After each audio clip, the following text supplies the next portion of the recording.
మత్తయి సువార్త 5వ అధ్యాయం 20వ వచనం. శాస్త్రుల నీతి కంటెను పరిసయ్యుల నీతి కంటెను మీ నీతి అధికము కాని ఎడల మీరు పరలోక రాజ్యంలో ప్రవేశింపనేరని మీతో చెప్పుచున్నాను. ఈరోజు నా అంశం ఏంటో తెలుసా? అధికమైన నీతి. ఈరోజు చాలామంది ఒకరితో ఒకరు పోల్చుకుని మేము నీతిమంతులం అని చలామణి అవుతున్నారు. ఈ రోజుల్లోనే కాదు, ఆ రోజుల్లో కూడా. పక్కనోళ్ళతో కొలతేసుకొని వాళ్ళకంటే మేము బెటరు, మేము మంచివాళ్ళం, మేము నీతిమంతులం, మేము పరిశుద్ధులం. సంఘంలో, సమాజంలో ఆనాడు ఈనాడు కామన్గా కనబడుతుంది ఏంటయ్యా అంటే, సహజాతి సహజంగా కనబడుతుంది ఏంటయ్యా అంటే, స్వనీతిని బట్టి సంబరపడటం, మన నీతిని చూసుకొని మురిసిపోవటం.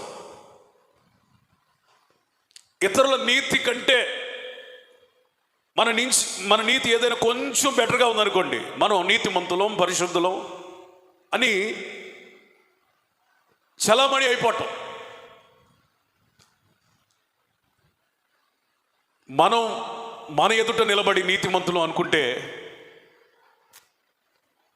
ఫెయిల్ అయిపోతాం, కొట్టివేయబడతాం. మనం ఎవరి నీతితో పోల్చుకోవాలి అని దేవుని వాక్యం సెలవిస్తుందంటే, శాస్త్రుల నీతిని, పరిసయ్యుల నీతిని మించిన నీతిని సంపాదించుకోవాలి. అనగా యేసు ప్రభు నీతిని సంపాదించుకోవాలి. స్తోత్రం, ప్రైజ్ ది లార్డ్. పురుషుల చేతులెత్తి చెప్పాలి హల్లెలూయా, హల్లెలూయా. మన నీతట శాస్త్రుల నీతిని, పరిసయ్యుల నీతిని మించకపోతే పరలోక రాజ్యంలో మనకు అసలు ప్లేసే లేదట. చాలా తీవ్రతరమైన, కఠినమైన, అత్యవసరమైన ప్రసంగం. పరలోకంలో కాదు, పరలోక రాజ్యములో. పరలోక రాజ్యంలోనే లేదంటే పరలోకంలో ఎట్లుంటది? పరలోక రాజ్యము అనగా దేవుని బిడ్డలు సంఘంగా కూడుకునే ఆ వ్యవస్థను ఏమంటారంటే పరలోక రాజ్యము. ఇప్పుడు మనం అందరం ఇక్కడ కూడుకున్నాం, ఇదేంటో తెలుసా? పరలోక రాజ్యము. పరలోకం ఉంది. ఇప్పుడు మనం భయపడాల్సిన విషయం, తీవ్రతరంగా తీసుకోవాల్సిన విషయం ఏంటంటే, పరలోక రాజ్యం, పరలోకం దాకా అవసరం లేదు. మొదటిగా అసలు పరలోక రాజ్యంలోనే మనకు స్థానం లేకపోతే పరలోకానికి ఎట్లా పోతాం? ఇప్పుడు మీకు అర్థమయ్యే భాషలో చెప్పడానికి ప్రయత్నిస్తాను. నీ నీతి శాస్త్రుల్ని, పరిశీలనని మించకపోతే నువ్వు ఒక సంఘానికి కూడా సంబంధించని వ్యక్తివని బైబిల్ చెప్తుంటే, పరలోకానికి సంబంధించిన వ్యక్తివని ఎట్లా భ్రమపడుతున్నావు? నువ్వు బాప్తిజం తీసుకోవచ్చు, మందిరానికి రావచ్చు, కానుకలు ఇవ్వచ్చు, సంఘ సభ్యత్వాన్ని పొందవచ్చు, ఇది మా సంఘం అని చెప్పుకోవచ్చు, మనమంతా విశ్వాసులమే అని అనుకోవచ్చు. కానీ దేవుని వాక్యం సెలవిస్తుంది, నాయన మీ నీతి గనక శాస్త్రులను, పరిసయ్యుల నీతిని మించకపోతే అసలు మీకు పరలోకంలో తర్వాత సంగతి, పరలోక రాజ్యములోనే ప్రవేశం లేదు.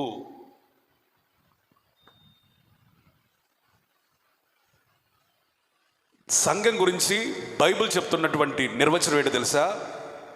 ఇది పరలోకానికి గవిని వంటిది, ద్వారము వంటిది. అంటే మందిరం లోపలికి ఎవడు వస్తాడో వాడు పరలోకములోనికి వెళ్ళడానికి ప్రవేశ ద్వారం లాంటిది మందిరం. అంటే నువ్వు పరలోకం వెళ్ళాలంటే మొదటిగా పరలోక రాజ్యములో ప్రవేశించాలి. అసలు పరలోక రాజ్యముతోనే నీకు పరిచయం లేకుండా, పరలోక రాజ్యములోనే ప్రవేశము లేకుండా, పరలోక రాజ్యంలోనే సభ్యత్వం లేకుండా పరలోకమును ఎలా పొందుకుంటావు? మీరు తేడా గమనించాలి.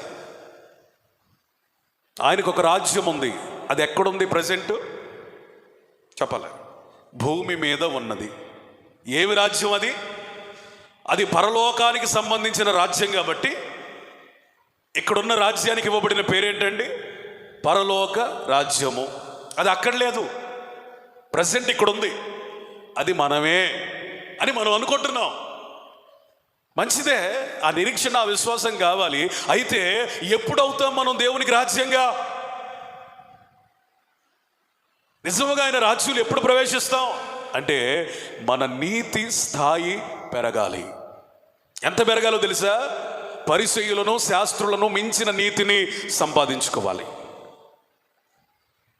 ఈరోజు అట్టి కృప పరిశుద్ధాత్ముడు మనకు అనుగ్రహించును గాక.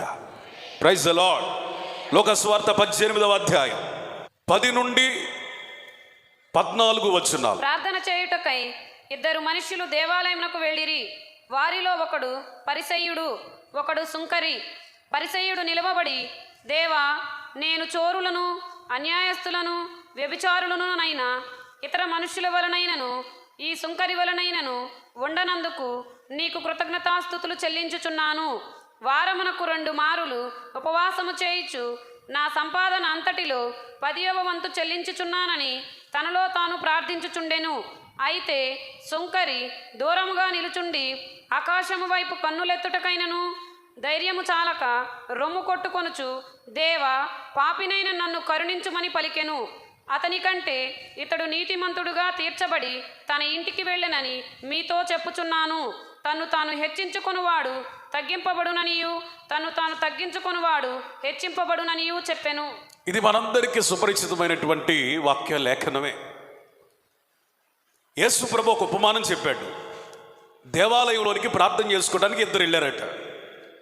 ఒక ఆయన ఎవరు? పరిసయ్యుడు. మరొక ఆయన ఎవరు? సుంకరి. పరిసయ్యుడు ప్రార్థన వినండి. అతడు తనలో తాను ఈ విధంగా ప్రార్థన చేసుకున్నాడట. పెద్దగా ఏం చేయట్లేదు, తనలో తాను ఈ ప్రార్థన చేసుకుంటున్నాడు. ఏమని ప్రార్థన చేసుకుంటున్నాడంటే, అయ్యా, నేను దొంగను కాదు, అన్యాయస్తుడిని కాదు, వ్యభిచారిని కాదు, ఇదిగో నాతో కూడా ప్రార్థించడానికి వచ్చాడు చూడు, అలాంటి సుంకరి లాంటి కూడా కాదు. వాళ్ళ వలె నన్ను చేయనందుకు నీకు స్తోత్రం అయ్యా, కృతజ్ఞతాస్తుతులయ్యా. అయ్యా, అంత మాత్రమే కాదు, వారానికి 2 రోజులు ఉపవాసం ఉంటున్నాను, నీకు స్తోత్రం. అంత మాత్రమే కదయ్యా, నా రాబడిలో కష్టార్జితములో 10వ వంతు చెల్లిస్తున్నాను, ఆమేన్ అని వెళ్ళిపోయాడు. సుంకరి ప్రార్థన వంతు వచ్చింది, అతడు ప్రార్థన చేసుకుంటున్నాడు. అతడు ఏమని ప్రార్థన చేశాడంటే, ఆకాశమందు ఆసీనుడైన దేవుని సింహాసనం తట్టు కన్నులెత్తుటకైనను ధైర్యము చాలక రొమ్ము కొట్టుకుంటూ, అయ్యో నేను పాపిని, నన్ను క్షమించు అని ప్రార్థన చేసి వెళ్ళిపోయాడు. యేసు ప్రభు ఉపమానం చెప్పంటాడు, నేను దొంగను కాదు, అన్యాయస్తుని కాదు, వ్యభిచారిని కాదు, సుంకర్ లాంటి కాదు, నేను చాలా నీతిమంతుణ్ణి, కష్టార్జితంలో దశంభాగం ఇస్తున్నాను, నేను చాలా ఖచ్చితంగా ఉన్నాను, ప్రతి వారము 2 సార్లు నేను ఉపవాసం ఉంటున్నాను, చాలా భక్తి కలిగినోడిని అని ప్రార్థన చేసినోడు నీతిమంతుడిగా దేవుని దృష్టిలో తీర్చబడలేదట. నేను పాపినయ్యా, నన్ను క్షమించు అని దేవుని తట్టు చూడడానికి కూడా భయపడినోడు నీతిమంతుడయ్యాడట. చేతులెత్తి స్తోత్రం చెప్పండి, స్తోత్రం చెప్పండి. మనకు తెలిసిన నీతికి నిర్వచనం వేరు, బైబిల్ చెప్తున్న నీతికి నిర్వచనం వేరు. It's totally different. మనం అనుకుంటున్నాం ఉపవాసాలు ఉంటే నీతి, మనం అనుకుంటున్నాం దశంభాగాలు ఇస్తే నీతి, మనం అనుకుంటున్నాం ఇతరులతో పోల్చుకొని మనం బెటర్గా ఉంటే, మన లైఫ్ బెటర్గా ఉంటే నీతి. ఎందుకని దేవుడు పరిసయ్యుడిని తృణీకరించాడు?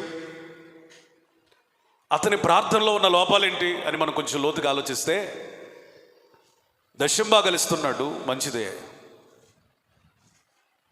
ఉపవాసాలు ఉంటున్నాడు, మంచిదే. నిజంగా అతడు దొంగ కాదు, వ్యభిచారము చేయలేదు, ఈ సుంకరిలాగా అన్యాయంగా కూడా డబ్బులు తీసుకోలేదు. ఆ పరిసయ్యుడు నీతిమంతుడే, యథార్థవర్తుడే. ఎక్కడొచ్చిందయ్యా తలనొప్పి అంటే, అతని ప్రార్థనలో తృణీకార స్వభావం పోలేదు. ఈరోజు నువ్వు ప్రార్థన ఎందుకు చేస్తున్నావు? కొంతమంది ప్రార్థనలు ఎలా ఉంటాయో తెలుసా? తామే నీతిమంతులు అన్నట్టుగా, ఇతరులందరూ పాపులే అన్నట్లుగా ప్రార్థన చేస్తారు. దేవుడు ఎందుకని పరిసయ్యుని ప్రార్థనని కొట్టేశాడు, అతడి నీతిని కొట్టేశాడు, అతన్ని తృణీకరించాడు, అతని నీతిమంతుడిగా ఎంచడానికి ఏమాత్రం ఇష్టపడలేదంటే అతడి ప్రార్థనలో లోపం. ఎక్కడ లోపం?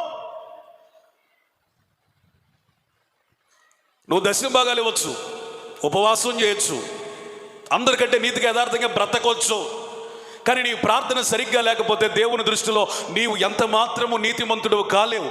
నీ నీతి పరిసయ్యుణ్ణి మించాలి. స్తోత్రం, హల్లెలూయా. ఈ దేవాలయంలో ప్రార్థన చేసిన పరిసయ్యుని కంటే నీ నీతి మించకపోతే నువ్వు పరలోక రాజ్యంలోనికి వెళ్ళలేవు. చాలామంది ప్రార్థనల్లో తృణీకారం, ఇతరులను తృణీకారం. చాలామంది ప్రార్థనలో వారి గొప్పతనం, వారి భక్తినంతా కూడా రంగరించి కృమ్మరిస్తారు. అంటే చాలామందికి అసలు ప్రార్థన ఎందుకు చేయాలో కూడా తెలియట్లా. ఎలా చేయాలో అనే తర్వాత సంగతి, కానీ అసలు ప్రార్థన ఎందుకు చేయాలో కూడా అర్థం కావట్లా. యేసు ప్రభుని శిష్యులు ప్రార్థన నేర్పమని అడిగారు. అయ్యా, యోహాను శిష్యులకి ప్రార్థన నేర్పించాడు, వాళ్ళు చక్కగా ప్రార్థన జీవితాన్ని కలిగి ఉన్నారు, మాకు కూడా ప్రార్థన నేర్చుకోవాలని ఉంది, దయచేసి మాకు ప్రార్థన నేర్పించు అని అడిగినప్పుడు యేసు ప్రభు ప్రార్థన నేర్పిస్తూ అన్నాడు, పరలోకమందున్న మా తండ్రి. స్తోత్రం చెప్పండి, హల్లెలూయా. ప్రార్థన ఎందుకు అనేది నీకు అర్థమైతే సరిగ్గా ప్రార్థన చేయడం నువ్వు నేర్చుకుంటావు. ప్రార్థన ఎందుకో తెలుసా? దేవునితో సన్నిహితమైన సంబంధాన్ని ఏర్పాటు చేసుకోవడానికి దేవుడు మనకిచ్చిన గొప్ప మాధ్యమం. కూరగాయల కొట్టు దగ్గరికి వెళ్ళి ఇంత లిస్ట్ ఇచ్చి ఒక అరగంటలో వస్తాం కట్టివ్వమంటే ఇస్తాడు. లేకపోతే ఒక షావుకారు కొట్టుకెళ్ళి ఇంత లిస్ట్ ఇస్తే ఒక గంటగా వస్తామంటే కట్టి అన్ని సిద్ధం చేసి పెడతాడు. చాలామంది ప్రార్థన కూడా ఎట్లా తయారైందంటే, ఈ కూరగాయల దగ్గరికి వెళ్ళి లేకపోతే ఆ షావుకారు దగ్గరికి వెళ్ళి ఒక లిస్ట్ ఇచ్చి గంట తర్వాత సాయంత్రం వస్తాను అన్నట్టుగా ఉంది. అంటే నీకు అర్థమయ్యే భాషలో చెప్పాలంటే, ఇప్పుడు ఆ కూరగాయలు ఇచ్చినోడు రోడ్డు మీద మనం కనపడ్డాడు అనుకో, పట్టించుకుంటాం మనం? సరే, వాడు మనలో పట్టించుకుంటాడా? ఎంతవరకు సంబంధం అంటే, మనం డబ్బులు ఇచ్చేదాకా వాడితో మనకు సంబంధం, వస్తువులు తీసుకునేదాకా మనతో వాడికి సంబంధం, వాడితో మనకి సంబంధం, ఇదే సంబంధం తప్ప ఇక వాడికి మనకి ఏదైనా సంబంధం ఉందా? పెళ్ళికి పిలుస్తామా? రోడ్డు మీద కనబడితే ఒంగొంగి దండాలు పెట్టం. ఎందుకో తెలుసా? వారికి మనకి మధ్య ఉన్న సంబంధం డబ్బు సంబంధం, వారికి మనకి మధ్య ఉన్న సంబంధం వస్తు సంబంధమే కానీ ఆత్మీయ అనుబంధం లేదు. ఈరోజు చాలామంది క్రైస్తవ జీవితాల్లో ప్రార్థన కూడా ఎట్లాగైపోతుందంటే వ్యాపార ధోరణిలో కొనసాగుతుంది. దేవునికి వాళ్ళకి వ్యక్తిగతమైన సరైన సత్సంబంధం లేదు. కానీ ఏ సంబంధం ఉందంటే అవసరాల సంబంధం. ఏ సంబంధం? అవసరం వస్తే ప్రార్థన చేస్తాడు. కష్టాల సంబంధం, కష్టం వస్తే ప్రార్థన. నష్టాల సంబంధం, నష్టం వస్తే ప్రార్థన. కోరికల సంబంధం, ఏదైనా కావాలి అంటే సంబంధం, ప్రార్థన. అప్పుడు గుర్తొస్తాడు దేవుడు. అందుకనే మనందరికి అర్థం అవ్వాలని ఆయన నేర్పించిన ప్రార్థన ఏంటంటే, ప్రార్థన అంటే మీ అవసరాలు తీరటం అది కాదు, అవసరాలు తీర్చుకునే ఒక మంత్రమో మాధ్యమమో కాదు. దేవునితో సన్నిహితమైన సంబంధం కలిగి ఉండటమే మొట్టమొదటి ప్రార్థన యొక్క ఉద్దేశము. స్తోత్రం చెప్పండి, స్తోత్రం చెప్పండి. ఈరోజు నేనంటే రోజు ప్రార్థన చేయకుండా నీకు అవసరం వచ్చినప్పుడు ప్రార్థన చేస్తే దేవుడు నీకు తండ్రా, లేకపోతే అవసరాలు తీర్చేటువంటి ఎవరో పరాయోడా? నీకు కష్టం వచ్చినప్పుడు దేవుడు గుర్తొస్తున్నాడు, రోగం వచ్చినప్పుడు దేవుడు గుర్తొస్తున్నాడు, నష్టం వచ్చినప్పుడు దేవుడు గుర్తొస్తున్నాడు, సమస్య వచ్చినప్పుడు దేవుడు గుర్తొస్తున్నాడు. అంటే మిగిలిన సమయాల్లో ఏమాత్రం కూడా దేవుడు గుర్తుకు రావట్లేదంటే దేవునితో నీకున్న సంబంధం అవసరాల సంబంధమా, ఆత్మీయ సంబంధమా? స్వార్థపూరితమైన ఈ లోకంలో ప్రార్థన కూడా ఏమైపోయింది? స్వార్థం అయిపోయింది. దేవునికి ప్రార్థించేటువంటి విశ్వాసుల వైఖరి కూడా స్వార్థముతో నింపబడిందే. గుర్తుపెట్టుకోండి, అనేక మంది ప్రార్థనలకి ఎందుకని జవాబు రావటం లేదు అంటే వాళ్ళ ప్రార్థనలో స్వార్థం ఉంది. ఏంటి ఆ స్వార్థం అంటే, దేవుడిని అవసరాలకు వాడుకుంటున్నారు కానీ కష్టాలు తీర్చమని కోరుకుంటున్నారు కానీ ఏదేదో కోరికల లిస్టు పెట్టి మాకు ఇవ్వాలి అని అంటున్నారు. కానీ అయ్యా, నువ్వు మాకు తండ్రివి, మేము నీకు పిల్లలము, నీవు మాకు దేవుడివి, మేము నీకు భక్తులము అనే ఒక వైఖరి విశ్వాసుల్లో రావటం లేదు.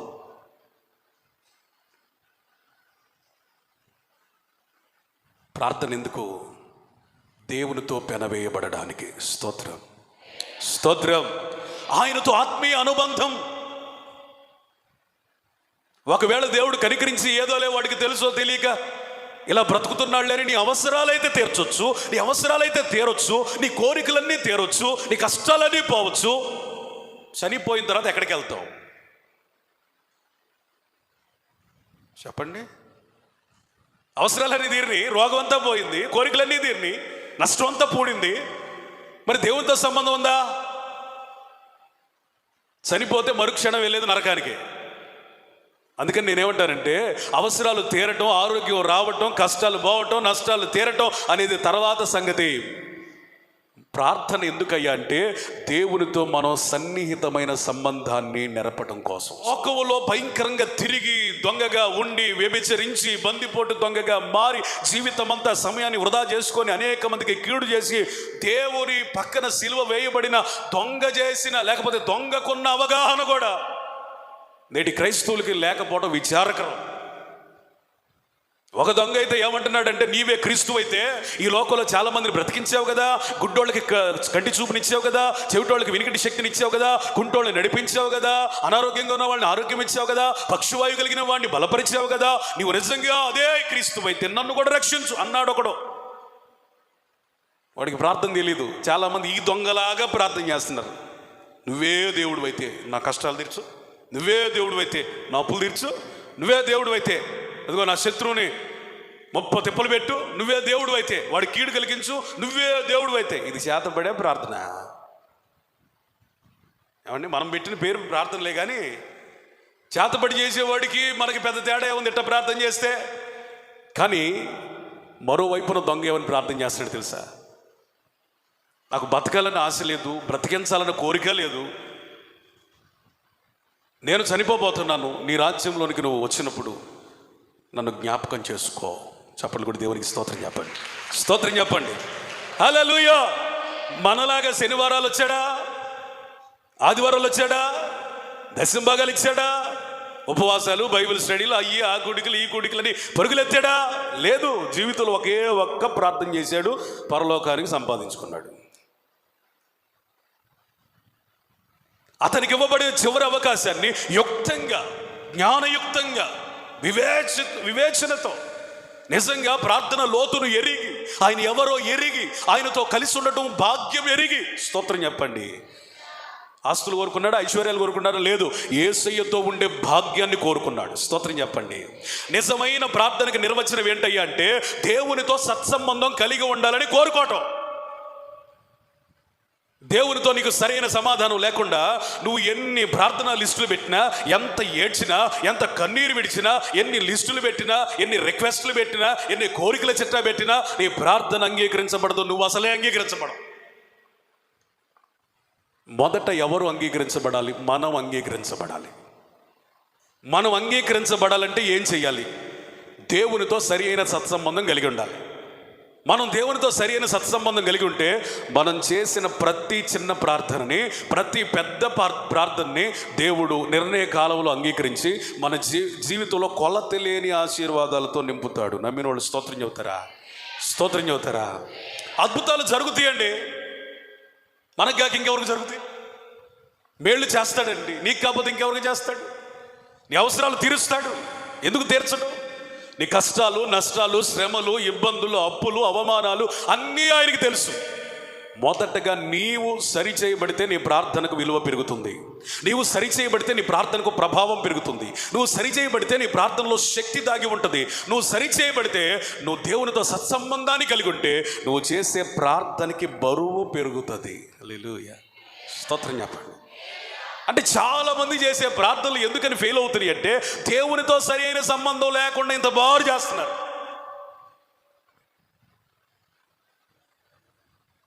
సరైన సంబంధం ఉంటే కొద్ది ప్రార్థన కూడా గొప్ప అద్భుతం చేస్తుంది.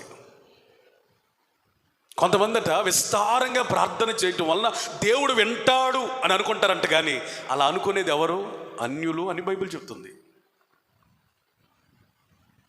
కొంతమందిట దేవుడు వినాలంటే ఇంత బారు ప్రార్థన చేయాలేమోనని బారు ప్రార్థన చేస్తారంట. అవసరానికి తగినట్లుగా ప్రార్థన చేయటం తప్పు లేదు, కానీ విషయం లేకుండా కూడా కొంతమంది పొడిగెత్తారు. వెంటనే ముగిస్తే నాకు ప్రార్థన రాదని అనుకుంటారేమో. విశ్వాసుల బాధ ఏంటంటే వెంటనే ముగిస్తే నాకు ప్రార్థన రాదు అనుకుంటారని ఫీల్ అవుతున్నారు. ఒక మాట గుర్తుపెట్టుకోండి, ప్రార్థన పొడవును బట్టి అంగీకరించబడదు, కానీ ప్రార్థన బరువును బట్టి అంగీకరించబడుతుందని చార్లెస్ స్పర్జన్ గారు చెప్పారు. హల్లెలూయా, స్తోత్రం చెప్పండి. ఎంత పొడవు చెప్పి ప్రార్థన చెప్పిందే చెప్పి అదే చెప్పి దేవుణ్ణి మనుషుల్ని విసిగించడం కంటే హృదయంలో ఉన్న ఒక్క మాట చెప్పి ఆమెనంటే నిశ్చయంగా నీ ప్రార్థన పరలోకాన్ని తాకుతుంది. స్తోత్రం చెప్పండి, స్తోత్రం చెప్పండి. ప్రార్థనలో ఉండాల్సింది పొడవు కాదు, భారం. నువ్వు భారం లేకుండా ప్రార్థన చేస్తే, విరిగి నలిగిన మనస్సు లేకుండా ప్రార్థన చేస్తే, అన్యుల వలె వ్యర్థమైన మాటలు వచిస్తూ విస్తారమైన మాటలు పలుకుతూ నువ్వు ప్రార్థన చేస్తూ దేవుడు వింటాడని నువ్వు భ్రమపడితే నష్టం నీకు. అందుకని ఇప్పుడు ప్రార్థన యొక్క ఉద్దేశాన్ని, ప్రార్థన యొక్క ప్రాముఖ్యతను, ప్రార్థన చేసే పద్ధతిని నువ్వు గనక నేర్చుకోనకపోతే నీ జీవితంలో ఎప్పుడు కూడా ఆశీర్వాదాన్ని చూడలేవు. ఎంత బారు ప్రార్థన చేశాడు, తన నీతి కార్యాలన్నీ చెప్పాడు, తన భక్తి క్రమం అంతా చెప్పాడు, తన ఎంత నీతిమంతుడో అంతా చెప్పాడు. చివరికి ఏమయ్యాడు? అడ్డంగా ఫెయిల్ అయిపోయాడు. ఇప్పుడు ప్రార్థనలో ఉండాల్సింది ఏంటి తెలుసా? విరిగి నలిగిన హృదయం. దావీదంటాడయ్యా, నువ్వు బలులను కోరువాడు కాదు, ఒకవేళ కోరితే నేను బలిస్తా, ఎందుకంటే నువ్వు అంత ఆశీర్వదించావు, అన్ని పశు సంపదనిచ్చావు, అయితే నువ్వు బలిని కోరువాడు కావే. నువ్వు కోరేదేంటో తెలుసా? విరిగిన మనసు, నలిగిన హృదయం. ఆయన నలిగిన రెల్లును విరగగొట్టడు. విరిగి నలిగిన హృదయం కలిగిన వారు చేసిన ప్రార్థనని విస్మరించడు. తగ్గింపుతో కూడిన ప్రార్థన వేగంగా దేవుని సన్నిధికి వెళ్తుంది. నువ్వెప్పుడు ప్రార్థన చేసినా గుర్తుపెట్టుకో, పొడవు కాదు, అందులో మాటలు కాదు, నీ భక్తి కాదు, నీ మంచితనము కాదు, ఇవేవి ప్రార్థనని ఆక్రమించకూడదు. కానీ ప్రార్థనని ఆక్రమించాల్సింది ఏంటో తెలుసా? భారభరితమైన నీ హృదయం, విరిగి నలిగిన నీ మనస్సు, తగ్గింపుతో కూడిన నీ జీవితం, దేవుని వైపు చూడటానికి కూడా భయపడి, అయ్యా నేను పాపినయ్యా, నన్ను క్షమించయ్యా. ఆ ఒక్క మాటతో దేవుడు ఏం చేశాడు తెలుసా? అతని మీద ఉన్న పాపాలన్నిటినీ కొట్టేసి నీతిమంతునిగా ఇంటికి పంపించాడు. చేతులెత్తి స్తోత్రం చెప్పండి, స్తోత్రం చెప్పండి, హల్లెలూయా. ప్రార్థన, నీ ప్రార్థన ఎందుకని వినబట్టం లేదంటే నువ్వు నీతిమంతుడు అని అనుకుంటున్నావు. నీ పాపాలు పేరుకొని పోతానే ఉన్నాయి. సరి చేయబడవలసిన అవసరం ఎంతో ఉంది, కానీ దాని విషయమై నీ ప్రార్థనలో ప్రస్తావన లేదు. కొంతమంది బహిరంగ ప్రార్థనలే కాదు, ఒంటరి ప్రార్థనలు, రహస్య ప్రార్థనలు సైతం ఎట్లా ఉంటాయి అంటే వారి తప్పులను ఒప్పుకునే ప్రార్థన ఏమాత్రం చేయటంలా. అయ్యా నేను పాపినే, నన్ను క్షమించమని అడగటంలా, వారి లోపాలు బలహీనతలు ఒప్పుకోవట్లా, సరి చేసుకోవాల్సిన ఎన్నో ఉన్నా కానీ అవి దేవుని సన్నిధిలో పెట్టట్లా, బలిపీఠం మీద కాల్చబడిన అనుభవం రావట్లా, ఏ కాడికి వారి నీతి క్రియలు చెప్పుకుంటా బతికిపోతున్నారు.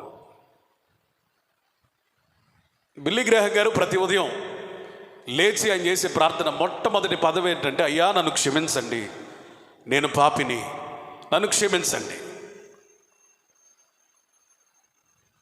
మిలియన్ ప్రజలకి, ఎన్నో మిలియన్ల ప్రజలకి స్వార్థను ఆత్మాభిషేకంతో ప్రకటించి ఎన్నో లక్షల మందిని దేవుని రాజ్యం వైపు తిప్పినటువంటి ప్రభావము కలిగిన సువార్తికుడైన బిల్లీ గ్రాహం గారు సైతం ఉదయకాలంలో దేవుని సన్నిధిలో మొర్రపెట్టిన ప్రతిసారి ఆయన నోటి వెంట వచ్చేది ఏంటంటే, నేను పాపిని. మనమేమో చాలా మంచి గొప్పవాళ్ళం, నీతిమంతులం, పరిశుద్ధులం, క్షమించబడవలసిన అవసరత లేని వాళ్ళం. అందుకని మనకి ఇట్లాంటి ప్రార్థనలు రావు. ఒకవేళ సంఘంలో ఎవరైనా ఇట్లాంటి ప్రార్థనలు చేశారనుకోండి, మిగిలిన వాళ్ళు అందరూ ఏ పాపం చేశాడో, ఏడిసేవాళ్ళని చూసి ఏమంటారు, ఏ పాపం చేసిందోలే అంత ఎడుతుంది, హృదయ రహస్యాలు దేవునికి తెలుసుగా అని సూటిపోటి మాటలు, పనికిరాని మాటలు, వ్యర్థమైన మాటలు, ఇంకా కరెక్ట్గా చెప్పాలంటే పరిసయ్యుల హృదయముతో కూడిన మాటలు. అందుకని దేవుని వాక్యం సెలవిస్తుంది, నీ నీతి పరిసయ్యుల నీతిని మించకపోతే ఇదిగో పరలోక రాజ్యంలో కూడా నీకు స్థానము ప్రవేశము లేదు. ఇప్పుడు మన నీతి ఏమవ్వాలి తెలుసా? పరిసయ్యుల నీతిని, శాస్త్రుల నీతిని మించునుగాక. దేవునికి స్తోత్రం. హల్లెలూయా. గుర్తుపెట్టుకో, నువ్వు పరలోక రాజ్యంలో ప్రవేశించాలంటే పొడవు ప్రార్థన కాదు, బరువైన ప్రార్థన, వ్యర్థమైన ప్రార్థన కాదు, విరిగి నలిగిన హృదయముతో చేసే ప్రార్థన, నీతి క్రియలు చెప్పుకునే ప్రార్థన కాదు, తగ్గింపు స్వభావముతో చేసే ప్రార్థన, ఇతరులను తృణీకరించి చేసే ప్రార్థన కాదు, ఆయనను ఘనపరుస్తూ చేసే ప్రార్థన. స్తోత్రం చెప్పండి. హల్లెలూయా. హెబ్రీ పత్రికలో రాయబడిన మాట ఏంటంటే, యేసయ్య శరీరధారిగా ఉన్న దినములలోనట మహారోదనతో, కన్నీటితో తనను మరణము నుండి తప్పించగలిగిన దేవునికి విజ్ఞాపనలు, యాచనలు చేసి అంగీకరింపబడ్డాడు. ఈ మాట నేను చదివిన ప్రతిసారి ఆశ్చర్యపోవడం నా వంతైంది. యేసు ప్రభు అంగీకరించబడటమా? మరణం నుంచి తప్పించబడటమా? దానికోసం ఆయన మహారోదన చేశాడా? కన్నీళ్లు విడిచాడా? తన దేవుడు, తండ్రి అయిన దేవుని ఎదుట యాచించాడా? కన్నీళ్లు విడిచాడా? శరీరధారిగా వచ్చాడు కాబట్టి యేసు ప్రభువే అంతలా ప్రార్థన చేయాల్సిన అవసరత ఉంటే మరి మన పరిస్థితి ఏంటి? ఏదో ప్రార్థన చేసుకుని దులుపుకొని ప్రార్థనా పరులు అని అనుకుంటున్నావా? సంఘంలో ఈ ప్రార్థన సరిపోయిద్దిలే అని భ్రమపడుతున్నావా? ఎందుకంటే ఎవడు చేస్తాడులే అని గర్విస్తున్నామా? గుర్తుపెట్టుకోండి, రేపు నరకానికి వెళితే వ్యభిచారులు, దొంగలు, ద్రోహులు, పేకటాడినోళ్ళు వీళ్ళందరూ పక్కన సంగతి. ఇట్లాంటి ప్రార్థనలు చేసిన వాళ్ళు కూడా గుంపు ఉంటారు, విస్తారమైన గుంపు ఉంటారు. ఏంట్రా, ఏ పాపం చేశారు? వ్యభిచారం చేశారా? చేయలేదండి. పేకటాడారా? ఆడలేదండి. దొంగతనం చేశారా? చేయలేదండి. పైగా ఉపవాసాలు చేసామండి, ప్రార్థనలు చేసామండి, అన్నీ చేసామండి. మరి ఎందుకు వచ్చారా అంటే, మా ప్రార్థన సరిగ్గా లేదు. ఎంత బ్రతికి ఇంటి వెనకాల చచ్చాడు అన్నట్టుగా ఎంత ప్రార్థన చేసి ప్రార్థన సరి చేసుకోకుండా దేవుని చేత అంగీకరింపబడు అర్పణగా మన ప్రార్థన మారకుండా నరకానికి వెళితే ఎందుకండి భక్తి? కొంచెం ప్రార్థనైనా శక్తివంతముగా చేయుదుముగాక. మన నీతిని గాక, దేవుని నీతిని చెప్పే ప్రార్థనగా మనది ఉండునుగాక. దానియేలు ప్రార్థన గదిలోనికి వెళ్ళినప్పుడు అతని ప్రార్థన ప్రాసెస్ ఎట్లా ఉందో చూడండి. అతడట స్తుతిస్తూ బ్రతిమలాడుతూ ప్రార్థన చేశాడట. స్తోత్రం చెప్పండి. దానియేలు ప్రార్థన మనకి మాదిరండి. దేవుని సన్నిధిలోకి వెళ్ళినప్పుడు విస్తారమైన మాటలతో దేవుడిని ఇబ్బంది పెట్టలా. అన్యుల్లాగా అనవసరమైన మాటలు పలికి ప్రార్థనని కలుషితం చేయలా. ఆయన రెండు చేశాడు. బ్రతిమలాడుతూ ఉన్నాడట ఆయన సన్నిధిలో. ఏం చేస్తున్నాడు? అయ్యా అయ్యా, నీవు కాకపోతే నాకు ఎవరయ్యా ఇచ్చేది? బ్రతిమలాడించుకోవటం దేవునికి ఇష్టమా? తెగక ఎందుకు ప్రార్థన చేయాలి? అసలు మీరు అడగక మునుపే మీ అవసరాలు ఎరిగి ఉన్న దేవుడు అని బైబిల్లో ఉంది కదా. ఇక అంతకి మించి ఇక ప్రార్థన ఎందుకండి? మరి అన్నీ తెలిసినప్పుడు దేవుడికి మనం ఎందుకు ప్రార్థన చేయాలి? నువ్వు ప్రార్థన చేయకముందే నీ అవసరతను ఎరిగిన దేవుడని ఆయన గురించి బైబిల్లో చెప్తే ఇక ప్రార్థన ఎందుకు చేయాలి? మరి ప్రార్థన మర్మం చెప్తా వినండి. ప్రార్థన అంటే నీ అవసరాలు తీర్చుకునేది కాదు. ఆయనతో ఎడతెగక ప్రార్థన అంటే అర్థం ఎడతెగక సత్సంబంధం కలిగి ఉండటం. స్తోత్రం చెప్పండి. చాలా మందికి ప్రార్థన ఎందుకని కష్టమైందంటే వాళ్ళకి ప్రార్థన అర్థం కాలేదు కాబట్టి. ఎందుకు? ప్రార్థన అర్థం కాలేదు కాబట్టి. ప్రార్థన అంటే అర్థమైతే చాలామంది ప్రార్థనని ప్రేమిస్తారు. ప్రార్థన అంటే బోరింగ్ టైమా? సింపుల్. ప్రార్థన అనగా దేవునితో సంభాషణ. రేయి మొదటి జామున లేచట మన హృదయాన్ని కృమ్మరించాలట. కొండలో ఉన్న నీళ్లు గనక ఏ విధంగా మనం కృమ్మరిస్తామో అట్లా మన హృదయంలో ఉన్న ఆనందాలు, ఆవేదనలు, అవసరాలు ఏవేవి ఉన్నాయో అవన్నీ దేవుని ఎదుటితో ఒక స్నేహితునిలాగా మనం పెట్టగలిగితే ప్రార్థన యొక్క మాధుర్యం, దాన్ని రుచి అపరిమితంగా నువ్వు ఎరుగుతావు. హల్లెలూయా, హల్లెలూయా. చేతులెత్తి స్తోత్రం చెప్పాలి. హల్లెలూయా, హల్లెలూయా. ప్రార్థన కష్టం అని అనుకోవద్దు, ప్రార్థన ఇష్టం అని అనుకోండి. ప్రార్థనని ఎందుకో దేనికో వాడుకోవాకండి. కొంతమంది ప్రార్థనలో ఇతరులు తిట్టే పనులను ఉంటారు. వాళ్ళు అటు చేశారయ్యా, వీళ్ళు ఎటు చేశారయ్యా అని వాళ్ళ గురించి సాడీలన్నీ చెప్పి ఆఖరులు ఏమంటారు తెలుసా? వాళ్ళని క్షమించు నాయన అంటారు. నిజంగా వాళ్ళని క్షమించాలన్న మనస్సు, మంచి మనసు నీకుంటే ఈ ప్రార్థన నువ్వు ఎక్కడ చేయాలి? నీ ఇంట్లో, నీ గదిలో, లేదా ఒంటరిగా నువ్వు ప్రార్థన చేసేటప్పుడు. పలానోళ్ళు అట్టంటోళ్ళు ఇట్టంటోళ్ళు అట్టంటోళ్ళు ఇట్టంటోళ్ళని 100 మంది కలిగిన సంఘంలో నువ్వు చేసావంటే ప్రార్థన చేసినట్టే ఆ పరువు తీసినట్ట. ప్రార్థన ప్రజల పరువులు తీయటానిక? ప్రార్థన ఇతరులను తేలిక చేయడానిక? ప్రార్థన ఇతరులను తృణీకరించడానిక? కాదు. ప్రార్థనలో జరగాల్సింది ఒకటే, మనము తేలికైపోవాలి, దేవుడు ఘనునిగా ఎంచబడాలి. స్తోత్రం చెప్పండి. ఒక బొమ్మ నేను చూశానండి. మంచం మీద, పరుపు మీద పడి, మోకాళ్ళ మీద పడి ప్రార్థన చేస్తున్న ఆమె ఎలా అయిపోయిందో తెలుసా? ఒక వస్త్రాన్ని ఆరేసినట్టుగా. ఇక ఆమె శరీరంలో ఎముకలు కానీ, కండ కానీ, శరీర సౌష్ఠవం కానీ ఏమీ లేదు. ఆమె ఆకారం ఎట్లా ఉందంటే ఒక వస్త్రాన్ని గనక ఆ పడక మీద అట్లా ఆరేసినట్టుగా ఉంది. ప్రార్థన అనేది అది కావాలయ్యా, ఇది కావాలయ్యా అని పొందుకునే లిస్టు కాదు. ప్రార్థన అనేది ఏంటో తెలుసా? మనం పోగొట్టుకునేది. ఏం పోగొట్టుకోవాలి తెలుసా? మనం గర్వం పోగొట్టుకునే స్థలం ప్రార్థన. మన అతిశయం పోగొట్టుకునే స్థలం ప్రార్థన. ఇతరుల మీద మనకున్న తృణీకార స్వభావం పోగొట్టుకునేది ప్రార్థనా సమయం. ఇతరులను ద్వేషించే మనస్సును పోగొట్టుకునే స్థలము ప్రార్థనా స్థలం. ఇతరుల మీద శత్రుత్వ భావన అంతా కూడా విడిచిపెట్టవలసిన స్థలము, పోగొట్టుకునవలసిన స్థలం ఏంటి చెప్పండి? ప్రార్థన గదిలో నుంచి, లేదా ప్రార్థన చేసి నువ్వు బయటకు వచ్చినప్పుడు ఏం పొందుకున్నావో, లేకపోతే దేని గురించి చేసావో అనే దానికంటే కూడా ఏమి దేవుని కొరకు విడిచిపెట్టావో అదే నిజమైన ప్రార్థన యొక్క నిర్వచనం. స్తోత్రం చెప్పండి. హల్లెలూయా. అబ్రహాము పర్వతం మీదకి వెళ్ళి పొందుకోలేదు, కానీ తన కుమారుణ్ణి దేవుని కొరకు శాశ్వత కాలం పోగొట్టుకుని దేవుడిని సంపాదించుకుని దిగాడు. Praise the lord. హల్లెలూయా. అబ్రహామా ఇంతసేపు అయింది, ఎంత ప్రయాణం చేశావు, ఏం సంపాదించుకున్నావు అంటే, నేను సంపాదించుకున్నదేమో నాకు తెలియదు, కానీ నా దేవుని కొరకు నేను పోగొట్టుకున్నా. ఇంతవరకు నా కొడుకు అంటే నాకు చాలా ఇష్టం. నాకు ఈరోజే బాగా అర్థమైంది, నా కొడుకు కంటే నా దేవుడే నాకు బాగా ఇష్టం. నా దేవుని మించిన వాడు ఈ లోకంలో ఎవడూ లేడు. అందుకని ఈ లోక ప్రేమ అంతా కూడా ఆ కొండ మీద వదిలిపెట్టి యేసయ్యను సంపాదించుకుని వచ్చాను అని అబ్రహాము చెప్పగలుగుతాడు. హల్లెలూయా. స్తోత్రం చెప్పండి. నా ప్రియ సహోదరులారా, ప్రార్థన గదిలో మీరు ఏదేది పోగొట్టుకోవాలో అది చేయగలిగితే ఏదేది ఇవ్వాలో ఆయనకు బాగా తెలుసు. మనం పొందుకునే పనిలోనే ఉన్నాం కానీ పోగొట్టుకునే పనులు లేవే. అడిగే పనిలోనే ఉన్నాం కానీ ఆయన అడిగింది ఇచ్చే స్థాయిలోకి రాలేదే. దేవుని సన్నిధిలోనికి వెళ్ళినప్పుడు ఆయన ఏం అడుగుతున్నాడు? గర్వమా, అతిశయమా, అహంకారమా, నిర్లక్ష్యమా, తృణీకారమా, ద్వేష హృదయమా, పాపమా, అపవిత్రమైన ఆలోచనలా, చేయకూడని క్రియలా, చెడిపోయిన హృదయమా, ఏది అడుగుతున్నాడో అది నిరభ్యంతరంగా ప్రార్థనలో పడవేయగలిగితే అది నీకు అవసరమైతే పరిశుద్ధపరిచేస్తాడు, అనవసరమైతే దాని స్థానంలో ఉన్నతమైనది ఇచ్చి పంపిస్తాడు. హల్లెలూయా.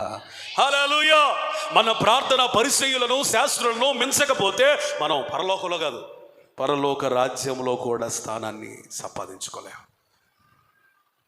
ఈ మధ్యాహ్నం వేళ మన ప్రార్థన ఏమై ఉండాలి తెలుసా?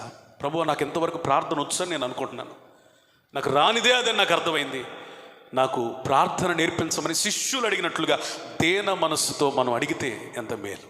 ప్రార్థన విషయంలో మనం పరిచయులను, శాస్త్రులను మించిన నీతిని సంపాదించుకుందాముగాక. పొడవైన ప్రార్థన కాదు కానీ బరువైన ప్రార్థన చేయుదుముగాక. హెచ్చించుకునే ప్రార్థన కాదు కానీ తగ్గించుకునే ప్రార్థన చేయుదుముగాక. మనం గణపరచబడేది కాదు కానీ దేవుని గణపరిచే ప్రార్థన చేయుదుముగాక. మనం ఇతరులను తృణీకరించేది కాదు కానీ మనల్ని మనమే తృణీకరించుకుని ప్రార్థన చేసి పోగొట్టుకునే వాటిని పోగొట్టుకునే దేవుని యొద్ద నుండి అనేకమైన పొందుకొనుదుముగాక. మార్కు సువార్త 7వ అధ్యాయం 5వ వచనం. అప్పుడు పరిసయ్యులను, శాస్త్రులను, నీ శిష్యులెందుకు పెద్దల పారంపర్య ఆచారము చొప్పున నడుచుకొనక అపవిత్రమైన చేతులతో భోజనము చేయుదురని ఆయన అడిగిరి. అందుకైన వారితో ఇలాగు సెలవిచ్చెను, ఈ ప్రజలకు పెదవులతో నన్ను ఘనపరచుదురు గాని వారి హృదయము నాకు దూరముగా ఉన్నది. పరిసయ్యులు శాస్త్రులు, లేదా పరిసయ్యులలోని శాస్త్రులు అంటే బాగా పరిసయ్యుల్లో బాగా ధర్మశాస్త్రాన్ని అవపోసన పట్టిన వారు, అధ్యయనం చేసిన వాళ్ళు పితృపారంపర్య ఆచారాలు బాగా ఎరిగిన వారు యేసు ప్రభుని అడిగారట. 12 మంది నేను వెంబడిస్తున్నారు కదా, నీ శిష్యులు ఎందుకని పితృపారంపర్య ఆచారాలు ఆచరించకుండా చేతులు కడుక్కోకుండా భోజనం చేస్తున్నారు? కానీ శిష్యులు ఏం చేశారంటే, వీళ్ళు చదువు రానోళ్ళు కదా, ఇంకా ట్రైనింగ్ పీరియడ్లోనే ఉన్నారు కదా, అందుకని యేసు ప్రభు వాళ్ళని చిన్నగా మౌల్డ్ చేసుకుంటూ మార్చుకుంటూ వస్తున్నాడు. వాళ్ళు ఎలా పాలిష్డ్ సొసైటీలో ఉన్నట్టుగా ఉంటారు, పరిశీలిలాగా శాస్త్రులాగా ఎలా మంచి వస్త్రాలు వేసుకుంటారు, పరిశీలు శాస్త్రులాగా ఎలా బాగా మాట్లాడగలుగుతారు, పరిశీలు శాస్త్రులాగా ఎలా వాళ్ళకి ఈ పద్ధతులు తెలిస్తే తెలియవు కదా. వీళ్ళు కూడా ఏంటంటే నిన్న మొన్నటి దాకా చేపలు పట్టి వచ్చిన వాళ్ళు కదా, వీళ్ళకి ఆ గలిలియ తెలుసు కానీ యెరూషలేము, ఈ ధర్మశాస్త్రం, ఈ ఆలయం ఇవన్నీ పెద్దగా తెలియదు, పట్టింపు లేదు. వాళ్ళ లైఫ్ స్టైల్ ఏంటయ్యా అంటే ఎలా ఉంటారో అలాగే ఉంటారు వాళ్ళు. వీళ్ళు భోజనానికి ముందు చేతులు కడుక్కోకుండా తిన్నారని పరిసయ్యులలోని శాస్త్రులు కొంతమంది అభ్యంతరం వ్యక్తం చేసి, నీ పక్కన తిప్పుకుంటున్నావు, వీళ్ళకి ఇది కూడా నేర్పించలేకపోయావా అని యేసు ప్రభుని ఎద్దేవా చేయడానికి అన్నారు. మరి యేసు ప్రభు మహాజ్ఞాని కదండి. ఆయన ఏమన్నాడంటే, యెషయా తన ప్రవచన గ్రంథంలో చెప్పిన మాట మీ గురించి ఆయన, మీరు పెదవులతో ఆ దేవుడిని ఆరాధిస్తారు కానీ మీ హృదయాలు ఏమైనాయి? దూరంగా ఉన్నాయి. మనుషులు కల్పించిన పద్ధతులు, దేవోపదేశాలని మీరు పాటిస్తారు. అవసరమైతే మనుషులు కల్పించిన పద్ధతుల కోసం దేవుని ఆజ్ఞలు కూడా వదిలిపెట్టడానికి సిద్ధపడతారు, కానీ దేవుని ఆజ్ఞ కంటే కూడా మీకు ఆచారాలే ఎక్కువ నాయనా. ఇది కాదు ముఖ్యం, నిజమైన ఆరాధన కావాలి. స్తోత్రం చెప్పండి, స్తోత్రం చెప్పండి, హల్లెలూయా. నిజమైన ఆరాధన. ఒకరోజున నేను స్నానం చేయకుండా అన్నం తిన్నా. నాతో పాటు ఒక ఆయన ఉన్నాడు. అయ్యా స్నానం చేసావా? చేయలేదు. భోజనం చేసావా? చేశాను. అదేంటి స్నానం చేయకుండా భోజనం చేసావా? సాయంకాలం టైం అది. ఏమైంది? ఆకలింది, తిన్నాను, తర్వాత చేస్తాను. నేను స్నానం చేయకుండా అన్నం ముట్టుకోను అన్నాడు. మంచిది. నన్నే కాదు, యేసు ప్రభువును కూడా ఏమన్నారు ఒకసారి చదవండి. లోకాసువార్త 11వ అధ్యాయం 38 నుంచి చదవం. ఆయన భోజనమునకు ముందుగా, ఆయన భోజనానికి ముందుగా స్నానము చేయలేదని ఆ పరిసయ్యుడు చూచి ఆశ్చర్యపడెను. చాలండి. యేసు ప్రభు కూడా చెప్పండి, భోజనానికి ముందు పద్దాక కాకపోయినా స్నానం చేయకుండా భోజనం చేశాడు ఆయన. అంటే ప్రజల పరిస్థితి ఎట్లా ఉందయ్యా అంటే, శరీరం కడుక్కోవటం, శరీరం శుభ్రంగా ఉండటం, ఈ శరీరం, ఈ పై వస్త్రం ఇదే పైన పట్టారు. చెప్పండి, ఏదో ఉందిగా సామెత, లోన్ లొట్టారు. ఇంకో సామెత కూడా ఏదో ఉందండి, పైన పర్సనాలిటీ అంట, లోపల తెలీదా? పైన పర్సనాలిటీ, లోపలేంటి చెప్పాలి మీరు, మున్సిపాలిటీ. అంటే మన ఆత్మీయ జీవితాలు దేనికి పరిమితం అయ్యాయో తెలుసా? పై రూపానికి, పై శుభ్రానికి. కొంతమంది ఒక వారం మందిరానికి రాలేదు. ఏందమ్మా మందిరానికి రాలేదు? నీళ్ళు రాలేదండి. స్నానం చేయకుండా ఎట్ట వస్తాం మందిరానికి? మురికితో నిండిపోయావు, అప్పుడే పొలం నుంచి వచ్చావు, తల నుంచి అరికల దాకా చెమటలు భయంకరంగా కారిపోతున్నాయి. యేసు ప్రభు రాకడ వచ్చేసింది, మధ్యాకాశానికి వచ్చాడు. ప్రభువా నేను స్నానం చేసి వస్తాను అనేవాళ్ళు ఎవరి నుండి చేతులు ఎత్తండి. ఎత్తబడటమే మహాభాగ్యం అయ్యా. ఇక స్నానం చేసే టైంకి నువ్వు వెళ్ళిపోతే నా పరిస్థితి ఏమైపోను? అయ్యా నేను వచ్చేస్తున్నా. స్నానం ఇప్పుడు కాకపోతే పరలోకాలు అసలు స్నానంతో పనే లేదు. స్తోత్రం చెప్పండి, స్తోత్రం చెప్పండి. శిష్యులు చేతులు కడుక్కోలేదని, యేసు ప్రభు స్నానం చేయలేదని పరిసయ్యులు శాస్త్రులు అభ్యంతరపరిచి ఎద్దేవా చేసి అతిశయంగా మాట్లాడినప్పుడు యేసు ప్రభు చెప్పిన మాట ఏంటో తెలుసా? అవివేకులైన పరిసయ్యులారా, పళ్ళాన్ని తయారు చేసినోడు పైనే తయారు చేశాడా? లోపల తయారు చేయలేదా? మీరు పైన బాగా కడగబడ్డారు కానీ లోపలంతా ఏముంది? మురుకు, మురికి, మస్టు, దోపుడు, అజితేంద్రియం, కనబడని పాపం. పళ్ళెము పైన కడగబడటం కంటే లోపల కడగబడటమే ఎక్కువ ముఖ్యం. స్తోత్రం చెప్పండి. ఇప్పుడు మీ ఇంట్లో ట్యాంక్ ఉందండి, మీ ఇంటి పైన నీళ్లు శుభ్రం అవ్వాలంటే పైన కడిగితే సరిపోయిందా? లోపల దిగి అదంతా మనం శుభ్రం చేసి నీళ్లు నింపుకుంటే బాగుంటుంది? చెప్పండి, ప్రాముఖ్యమైనది పైన లోపల. మరి ఎందుకని పైన దానికి ఎక్కువ ప్రాధాన్యత ఇస్తున్నావు? ఇవ్వద్దని నేను అంటలా. మొదట నీ అంతరంగము కడగబడాలి, లోపల ఉన్నది పోవాలి, ఆ చెడు పోవాలి, ఆ మలినం పోవాలి. ఆ లోపలిది పోకుండా నువ్వు చేతులు కడుక్కున్నా, కాళ్ళు కడుక్కున్నా, దేహం కడుక్కున్నా ఉపయోగం లేనే లేదు. యేసయ్య రక్తము చేత మన అంతరింద్రియములు కడగబడాలి. స్తోత్రం. మన మనస్సాక్షి కడగబడాలి. హల్లెలూయా. మన జీవితం కడగబడాలి. హల్లెలూయా. ప్రజలకు తెలిసిన జీవితం ఒకటైతే తెలియని జీవితం ఒకటి. తెలిసిన జీవితాలు బాగా కడగబడున్నాయి. మన ప్రజలకు తెలిసిన జీవితాలు మన అందరి ఎట్లున్నాయి? Super super super super. Tide ad ఒకటి ఉంది, అవాక్కయ్యారా అన్నట్టుగా ప్రజలకు కనబడే జీవితాలు అందరికీ కూడా ఎంత బాగున్నాయి అంటే అవాక్కయ్యారా అన్నట్టుగా ఉన్నాయి. కానీ అంతరంగ జీవితం, వ్యక్తిగత జీవితం, రహస్య జీవితం, యేసయ్య మాత్రమే ఎరిగిన జీవితం,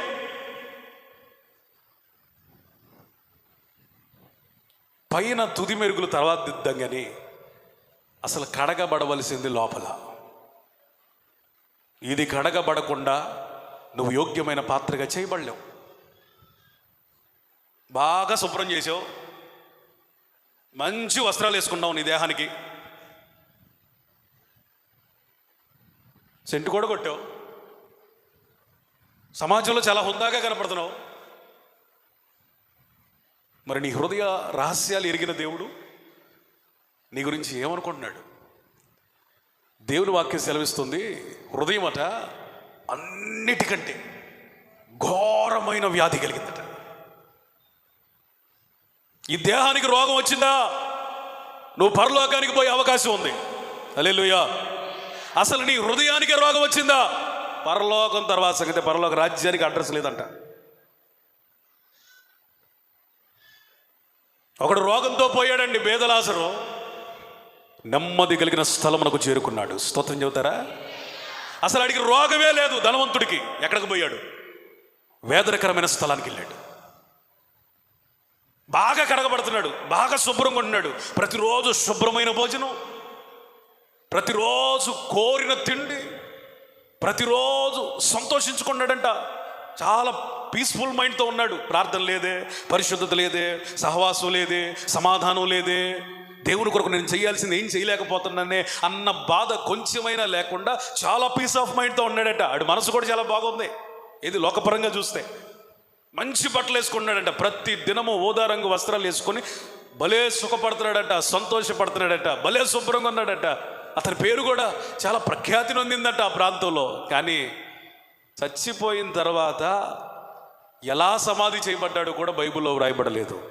కానీ రోగంతో, కురుపులతో, పొండ్లతో, తిండి లేక దరిద్రాన్ని అనుభవించిన ఈ బీద లాజనట చనిపోయిన వెంటనే దేవదూతలు వచ్చి పరమునకు తీసుకుని వెళ్ళారు. చెప్పండి కూడా దేవునికి స్తోత్రం చెప్పండి, స్తోత్రం చెప్పండి. హల్లెలూయా. ఈ లోకంలో శుభ్రత లేని వాడిని తీసుకురావడానికి, గౌరవంగా, సగౌరవంగా, సన్మానంగా తీసుకురావడానికి పరలోకంలో నుండి దేవదూతలు పంపించాడు దేవుడు. హల్లెలూయా. ఈ లోకంలో శుభ్రంగా బ్రతికినోడికి అసలు సమాధి చేయబడిన పరిస్థితి కనపట్ల. How is your life? ఈ జీవితం ఎట్లుంది? క్రైస్తవ జీవితం పైన కడగబడిన జీవితం కాదు. క్రైస్తవ జీవితం అంతరంగమునకు సంబంధించినది. క్రైస్తవ జీవితం ప్రజల ఎదుట కనబడేదానికి సంబంధించింది కాదు. క్రైస్తవ జీవితం ప్రభు ఎదుట కనబడేదానికి సంబంధించింది. క్రైస్తవ జీవితం 10 మంది మన గురించి చెప్పుకునేదానికి సంబంధించింది కాదు. క్రైస్తవ జీవితం దేవుడే మన గురించి సాక్ష్యం ఇచ్చేదానికి సంబంధించింది. ప్రభువు మెచ్చుకొనువాడే యోగ్యుడని బైబిల్ సెలవిస్తుంది.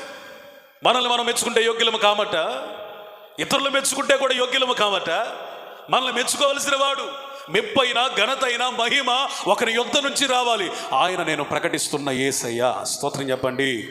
హల్లెలూయా. యేసు ప్రభుని ఈ భూలోకంలో ఘనపరిచిన వాళ్ళు ఉన్నారు, ఘనహీనపరిచిన వాళ్ళు ఉన్నారు, పరిశుద్ధుడని చెప్పిన వాళ్ళు ఉన్నారు, దెయ్యం పట్టినోడని చెప్పిన వాళ్ళు ఉన్నారు. నీతి కొరకు ఆకలి దప్పులు కలిగిన వ్యక్తి అండి నీతిమంతుడని చెప్పిన వాళ్ళు ఉన్నారు. తిండిపోతున్న వాళ్ళు కూడా ఉన్నారు లేరా? 2 రకాల మనుషులు ఉన్నారు యేసు ప్రభుకి. ఈయన నిజముగా దేవుని కుమారుడే అని చెప్పిన వాళ్ళు ఉన్నారు. ఇతడు దైవ దోషణ చేయిస్తున్నాడు అని నిందేసిన వాళ్ళు కూడా ఉన్నారు. 2 రకాలైన వర్గాలు ఉన్నాయి యేసు ప్రభు వెనకాల ముందు. ఇవి పెద్ద ఇంపార్టెంట్ కాదండి. యేసయ్యను గురించి తండ్రి ఏమంటున్నాడో అది ప్రాముఖ్యమైంది. ఇతడు నా ప్రియ కుమారుడు, ఈయన యందు నేను ఆనందిస్తున్నాను. చేతులెత్తి స్తోత్రం చెప్పండి. చెప్పాలి బిగ్గరగా హల్లెలూయా, హల్లెలూయా. ప్రజలు నీ గురించి ఏమనుకుంటున్నారో వదిలే. నువ్వేదైనా పెడితే మంచోడు అంటారు, తిడితే చెడ్డోడు అంటారు, పొగిడితే మంచోడు అంటారు, విమర్శిస్తే చెడ్డోడు అంటారు, సహాయం చేస్తే మంచోడు అంటారు, సహాయం చేయకపోతే చెడ్డోడు అంటారు. ఇది మనుషుల నైజం. కొంతమంది యథార్థంగా చెప్పేవాళ్ళు ఉంటారు, కొంతమంది యథార్థతను మరిచి మనల్ని ఏదో చేయాలని అనుకునే వాళ్ళు ఉంటారు. అసలు ఇవన్నీ ప్రక్కన పెడితే అసలు యేసయ్య మన గురించి ఏమని అనుకుంటున్నాడు అనేదే మన భక్తి జీవితానికి ఒక గీటురాయి. యోహాను గురించి బైబిల్లో వ్రాయబడిన మాట, అతడు దేవుని దృష్టికి ఘనుడట. కానీ మనుషుల దృష్టికి ఎట్టున్నాడు? ఏంట్రా యోహానికి ఏమైనా దెయ్యం పట్టిందా ఏంటి? ఊళ్ళో ఉండడం, ఎప్పుడు అరణ్యంలోకి వెళ్తూ ఉంటాడు, మిడతలు తింటాడేంటి, తేనె తాగుతాడేంటి, ఆ ఒంటి చర్మం కప్పుకొని అలా బ్రతుకుతున్నాడేంటి? వాళ్ళ తల్లిదండ్రులు నాకు తెలుసు ఎంత గౌరవప్రదంగా సేవ చేశారండి, వాళ్ళు పరువు తీస్తున్నారండి అని ఎంతమంది అనుకున్నారో. కానీ యేసు ప్రభు ఏం చెప్పాడు తెలుసా? అతడు వెలుగై ఉన్నాడు. స్తోత్రం చెప్పండి. నిజమైన వెలుగు రాక మునుపు వరకు కూడా అనేకుల కొరకు వెలుగుగా ప్రకాశించాడు. Praise the lord. అనేకులు అతని వెలుగులో ఉండడానికి ఇష్టపడ్డారట. హల్లెలూయా. అతడు మండుచు ప్రకాశించుచున్న దీపం. హల్లెలూయా. ప్రజలు ఏమనుకుంటే మనకెందుకండి? దేవుడేమనుకుంటున్నాడు? స్తోత్రం చెప్పండి. మనకి ఈ దృక్పథం ఉంటే ఎప్పుడో బాగుపడేవాళ్ళంగా. మనకు ఉందల్లా ఏంటంటే, దేవా నువ్వేమనుకుంటే నాకెందుకు, మా ఆయన ఏమనుకుంటున్నాడో, మా ఆవిడ ఏమనుకుంటుందో, మా పిల్లలు ఏమనుకుంటున్నారు, మా ఇంటి పేరటోళ్ళు ఏమనుకుంటున్నారు, మా బంధువులు ఏమనుకుంటున్నారు, ఇది చెయ్యిపోతే ఏమనుకుంటారు, ఇది చేస్తే ఏమనుకుంటారని మనుషుల గురించి ఆలోచించినంతగా దేవుని గురించి నువ్వు ఆలోచిస్తే ఎప్పుడో నువ్వు లోకమునకు వేరై నిజంగా ఈ రాజ్యంలోనికి, దేవుని రాజ్యంలోనికి వచ్చేదానికి వచ్చేవాడివి. మనుషుల పారంపర్య ఆచారాలంట గైకొనడానికి అవసరమైతే, అవసరం కాకపోయినా దేవుని వాక్యాన్ని కూడా పక్కనే పెడతారట. అంటే మనకి ప్రమాణం దేవుని వాక్యమా, ఆచారమా, ఆజ్ఞ ఆచారమా, ఏది కావాలి నీకు?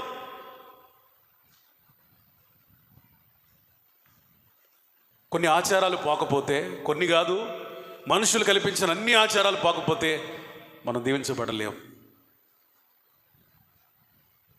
మనం దీవించబడాలంటే మనుషులు మనకి అంటించిన ఈ స్టిక్కర్లన్నీ కట్ చేయబడాలి.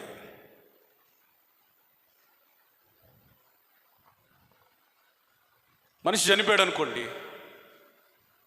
3, 5, 7, 9, 11, 13 కానీ సరిసంఖ్య రానివరే. వస్తే ఏమైందో?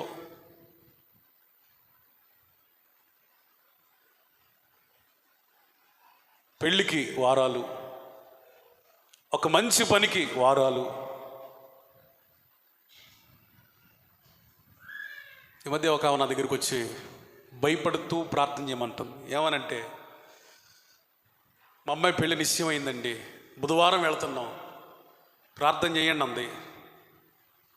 చేసాం.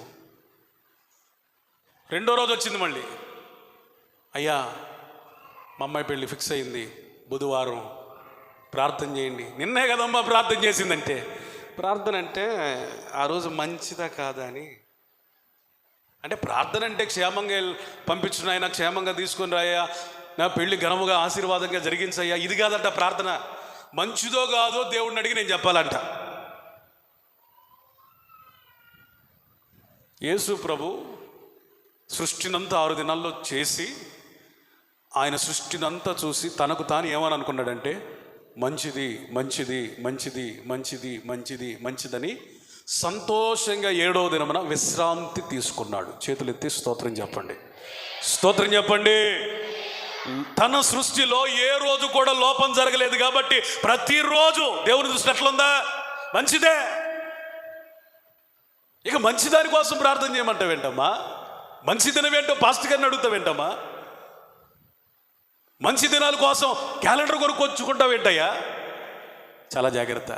అందుకని అపోస్తలుడైన పౌలు అంటున్నాడు, మీ గురించి నేను పడిన శ్రమ వ్యర్థమైపోతుందేమోనని నాకు చాలా బాధగా ఉంది. ఒకప్పుడు మీరు నిజమైన దేవుడు ఎవరో ఎరుగని వారు, ఇప్పుడు ఏ స్థాయికి వచ్చారంటే దేవుని చేత ఎరగబడిన స్థాయికి వచ్చారు. అప్పుడంటే మీకు తెలియక చేశారు, ఇప్పుడు తెలిసి కూడా మళ్ళీ లోకమూల పాఠాలకు అంటు కట్టబడతా ఉంటే నాకు ప్రసవ వేదన ప్రారంభించబడుతుందని కన్నీటితో సంఘానికి అపోస్తలుడైన పౌలు లేఖ రాస్తూ విలపిస్తున్నాడు. ఈరోజు చాలామంది దైవజనుల సంఘ కాపర్ల హృదయ విదారకమైన కన్నీటి గాథ ఏంటయ్యా అంటే, ఇన్ని బోధలు చేసిన మంచి రోజు చెడ్డ రోజు పోవట్లేదే. ఇన్ని బోధలు చేసిన ఒక ఆదరణ కూడికి పెట్టుకొని ఆపేసేయండి అయ్యా అంటే దినమంటారే. ఇన్ని బోధలు చేసిన వాస్తు వాస్తు వాస్తు అంటారే కానీ దేవునికి మాత్రం ప్రాముఖ్యత ఇవ్వలేకపోతున్నారే. ఇన్ని బోధలు చేసిన ఎవడో మాట అంటారు కానీ దైవజనుడు దేవుడు ఏం చెప్తున్నాడు, దేవుని వాక్యం ఏం చెప్తున్నారు, మనకు ప్రమాణం అది కదా, మనం ఏం పాటించాలి, ఎలా అనుసరించాలి, ఏ విధంగా చేయాలనేది అసలు దేవుని గురించి, దేవుని వాక్యం గురించి ఆలోచన లేకుండా పోతుంది. మిమ్మల్ని పరలోకానికి తీసుకువెళ్ళేది, దిశానిర్దేశాలను నిర్ణయించేది దేవుని వాక్యమే. ఈ దేవుని వాక్యము నిన్ను పరలోకం దాకా తీసుకెళ్తే ఈ భూమి మీద బ్రతికుండగా ప్రతిదీ నీకు మంచే చేస్తుంది, మేలే చేస్తుంది, నీకు కీడు చేయదు. కాబట్టి నువ్వేమాత్రం అనుమానం లేకుండా ఈ వాక్యాన్ని నమ్మొచ్చు. మీ బైబిళ్ళు పైకెత్తి యేసుకి స్తోత్రం చెప్పండి.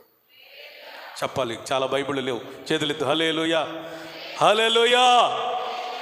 పూర్ణాంగీకారానికి యోగ్యమైన వాక్యం, ఇక ఏ మాత్రం సరి చేయబడడానికి వీలు లేని వాక్యం. వెండి మూసలో 7 మార్లు కడగబడినట్టుగా ఉన్న దేవుని వాక్యం. ఇంకా దీన్ని మళ్ళీ కడగాల్సిన పని లేదు, మళ్ళీ ఎడిట్ చేయాల్సిన పని లేదు, మళ్ళీ సరి చేయాల్సిన పని లేదు, ఇందులో లోపం ఉందని మళ్ళీ సరి చేయాల్సిన అవసరం లేదు. కాబట్టి ఈ వాక్యం ఏం చెప్తుందంటే, మీరు దినాలు, మాసాలు, రోజులు చూడొద్దు. చూశారంటే మీరు క్రైస్తవులు కారు అని దేవుడి వాక్యం సెలవిస్తుంది. మనకు వచ్చిన తలనొప్పి ఏంటంటే, పలానా నెలలోనే పెళ్ళి, ఆ నెలల్లో పెళ్లి చేసిన వాళ్ళు కూడా విడదీయటం.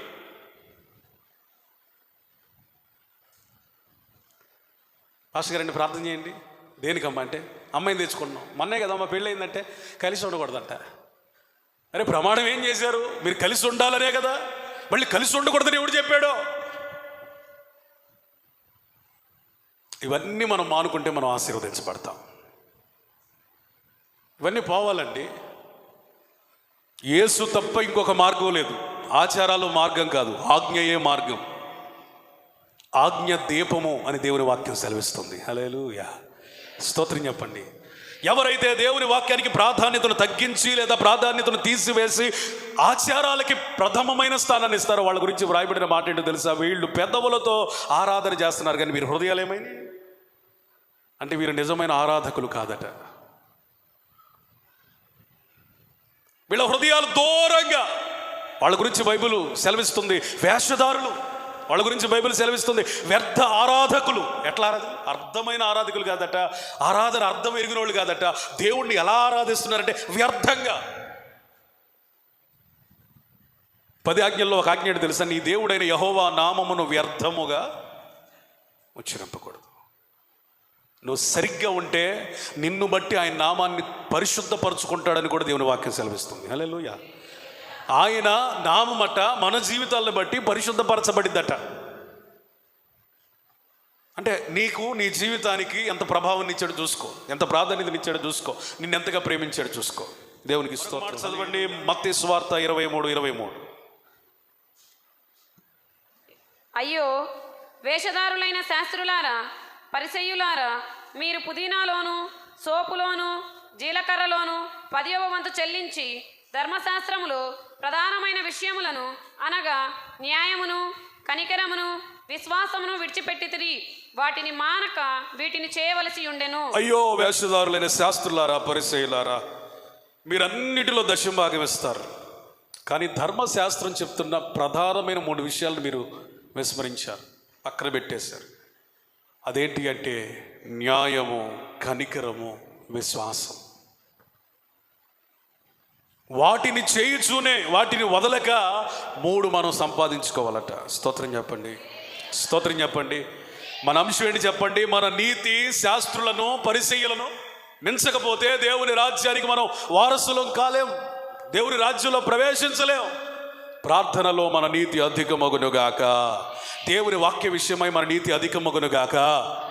కొంతమంది అంట దశంభాగాలు ఇస్తున్నారంట, కానీ ప్రార్థనలు బాగా చేస్తున్నారంట, కానీ ఉపవాసాలు బాగా ఉంటున్నారంట, కానీ పరిశుద్ధతలో కూడా లోపం లేనట్టుగా ఉంటున్నారంట, కానీ అస్సలైనవి 3 మర్చిపోయారంట: న్యాయం, కనికరం, విశ్వాసం. నువ్వెంత ప్రార్థన చేసినా, ఎన్ని దశంభాగాలు ఇచ్చినా, నువ్వెంత భక్తిపరుడివి భక్తిపరురాలు ముద్ర వేయించుకున్నా, నీలో న్యాయం లేకపోతే నువ్వు పరలోక రాజ్యంలో ప్రవేశించలేవు. ఆమోసు గ్రంథం 5వ అధ్యాయం 24. నీళ్లు పారినట్లుగా న్యాయము జరుగునీయుడి, గొప్ప ప్రవాహము వలె నీతిని ప్రవహింపనీయుడి. హల్లెలూయా. మనం న్యాయముని ఎట్లా ప్రవహింపజేయాలంట? నీళ్లు పారునట్లుగా, అంటే విస్తారమైన న్యాయం. ఈరోజు న్యాయం ఉందా? కొడుకును ఒక రకంగా, మరొక కొడుకును ఒక రకంగా, కూతుర్ని ఒక రకంగా, మరొక కూతుర్ని ఇంకొక రకంగా, పెద్దోడిని ఒక రకంగా, చిన్నోడిని ఒక రకంగా, కూతుర్ని ఒక రకంగా, కోడల్ని ఒక రకంగా, తల్లిని ఒక రకంగా, అత్తను ఒక రకంగా, తండ్రిని ఒక రకంగా, మామను ఒక రకంగా.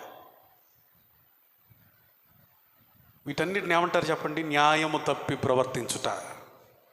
మీ జీవితంలో పక్షపాతం ఉంటే వదిలేసేయండి, అందరినీ ఒకే రకంగా ప్రేమించండి. హల్లెలూయా, ప్రైజ్ ది లార్డ్. పక్షపాతానికి దగ్గరగా ఉన్న ఒక పదం చెప్పండి. ఒక అక్షరం మారితే ఇక మారిపోయింది. ఏంటి చెప్ప? పక్షవాతం. పక్షవాతం ఎంత ప్రమాదమో పక్షపాతం కూడా అంత ప్రమాదం. అందుకని మనం అందరినీ ఒకే రకంగా ఒకే దృష్టితో ప్రేమించుదముగాక. స్తోత్రం చెబుతారా? హల్లెలూయా. ఈరోజు చాలామంది నీతి తప్పి వ్యవహరిస్తున్నారు. డబ్బు విషయంలో, న్యాయం తీర్చే విషయంలో. తనవాడైతే ఒక న్యాయం, పగవాడైతే ఒక న్యాయం, పరదేశి అయితే ఒక న్యాయం, సొంతోడైతే ఒక న్యాయం, ఇంటి పేరటోడైతే ఒక న్యాయం, వేరేవాడైతే ఒక న్యాయం, మనోడు అనుకుంటే ఒక న్యాయం, పరాయుడంటే ఇంకొక న్యాయం. న్యాయం తప్పి ప్రవర్తిస్తున్న క్రైస్తవులతో దేవుడు మాట్లాడుతున్న మాట ఏంటో తెలుసా? ప్రియమైన సంగమా, న్యాయమును నీళ్ల ప్రవాహం వలె ప్రవహింపనీయండి. స్తోత్రం. దానికి అడ్డుకట్ట వేయకండి. హల్లెలూయా. ఆ పై వచనాలు చదివితే చాలా కఠినంగా ఉంటాయండి. 5వ అధ్యాయం 21 నుంచి మీరు చదవద్దు, నేను చదువుతాను, వినండి. పండగల్ని అసహించుకుంటున్నాడు, ప్రార్థనల్ని అసహించుకున్నాడు, పాటల్ని అసహించుకున్నాడు. స్పష్టంగా చదవండి. 21, మీ పండగ దినాలు నాకు అసహ్యం. 22వ వచనం, మీ దహన బలుల నైవేద్యాలు నాకు అంగీకారం కాదు. 23వ వచనం, మీ పాటల ధ్వని నా యొద్ద నుండి తొలగనీయుడి.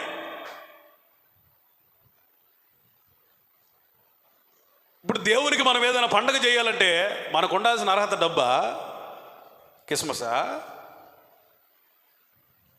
న్యాయం జరగనిస్తే మనం చేసే పండగ కట్ట అర్థం ఉంటుందట. ఆ పండగని ప్రభు ఆస్వాదిస్తాడు. స్తోత్రం, ప్రైజ్ ది లార్డ్. నీలో నీతి లేకుండా, న్యాయం లేకుండా యేసయ్యకు పండగ చేసేవనుక ఆ పండగ అంతా దండగే. ఇంకా ఏమన్నాడు తెలుసా? మీ ప్రార్థనలు నాకు అసహ్యం. నేను ఎన్నో ప్రార్థనలు మానేసేయండి.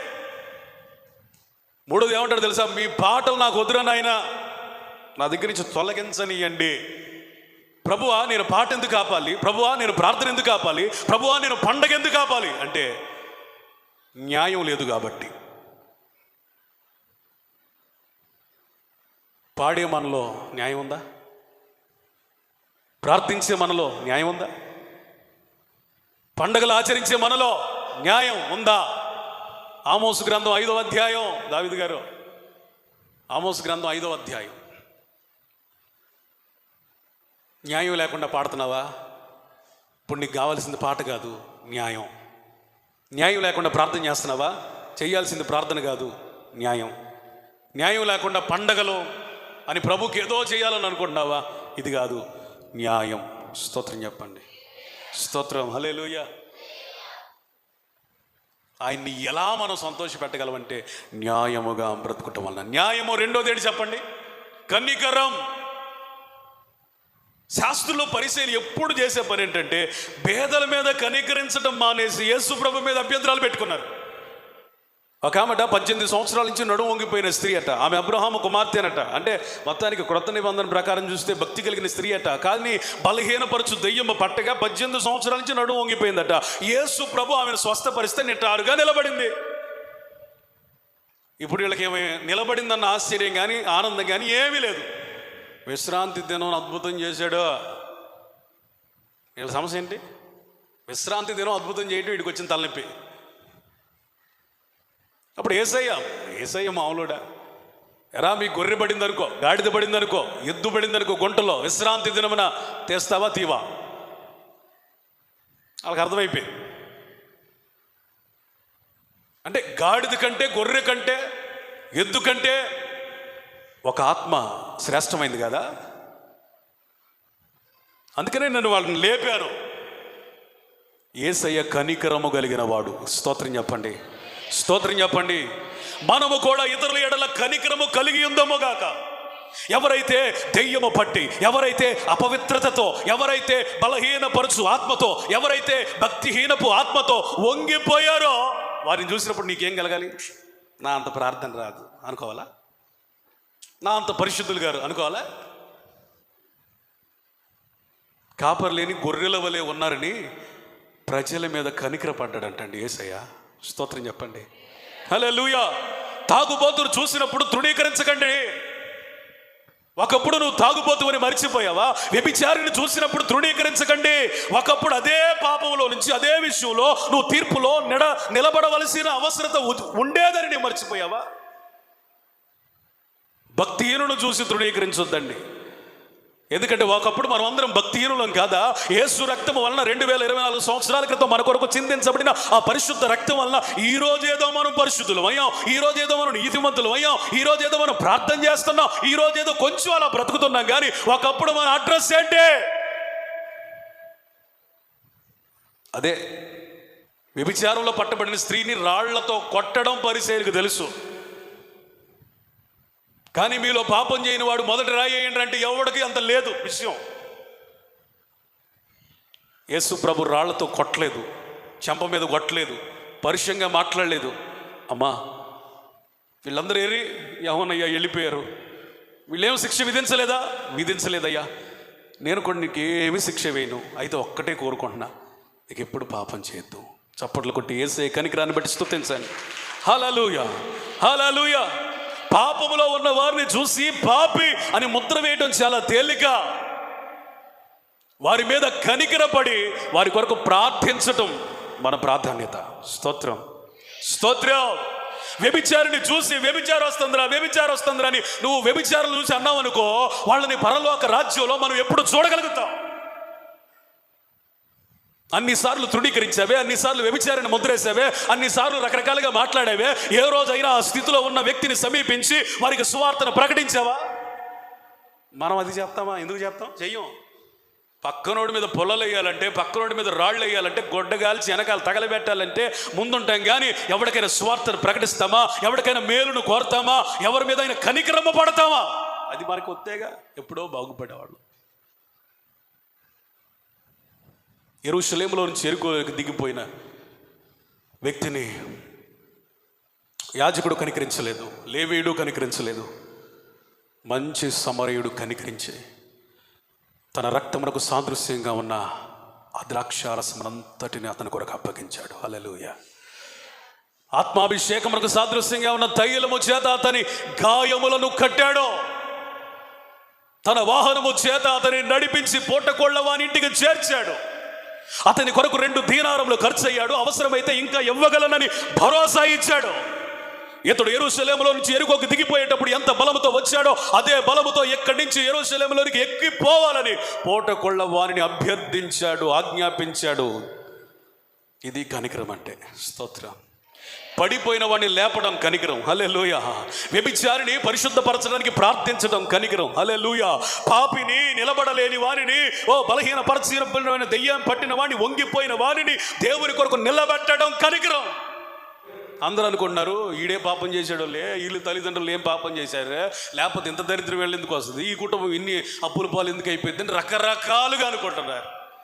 ఇదే డౌట్ వీళ్ళకి వచ్చింది శిష్యులకి. అయ్యా వీడిని కన్నవారా, ఎవరు పాపం చేశారా, అయ్యా గుడ్డోడుగా పుట్టాడంటే యేసు ప్రభు చెప్తున్న అద్భుతమైన మాట వినండి. వీడైనను వీరిని కన్నవారైనను పాపం చేయలేదు, కానీ వీని యందు దేవుడు మహిమ పొందడానికే ఈడు గుడ్డోడుగా పుట్టాడు. స్తోత్రం చెప్పాలి హల్లెలూయా.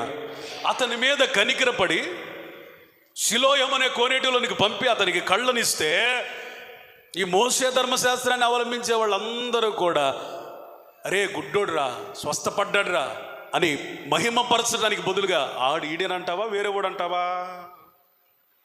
ఆడి కాదులే, సరే ఆడే అనుకో, రే నువ్వు చెప్పరా అని మళ్ళీ ఆడిని అడగటం.